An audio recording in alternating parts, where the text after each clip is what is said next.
The mortal remains of Odia worker A. Ramaiah, who tragically lost his life in Russia, have finally returned to India. Ramaiah, a resident of Madhabandha village under Chikiti block in Odisha's Ganjam district, reportedly died during an alleged Ukrainian drone strike while on duty in Russia on Saturday. The heartbreaking news left his family and villagers devastated. Soon after learning about the tragedy, Ramaiah's father and elder brother approached the district administration seeking help.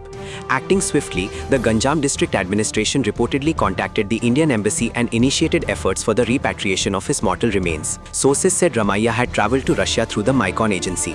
Following the incident, the agency owner coordinated with officials and held discussions with the Russian company where Ramaiah worked to ensure necessary arrangements. Subsequently, communication was established with the Russian embassy in New Delhi and concerned authorities of the Government of India. Joint efforts by the administration, embassy officials and the agency helped expedite the process. Ramaiah's mortal remains have now reached New Delhi and will be transported to Odisha before being taken to his native village Madhabandha, where his final rites are expected to be performed. The tragic death of the young Odia worker has cast a deep shadow of grief over the entire village, with family members, relatives and locals mourning the untimely loss far away from home.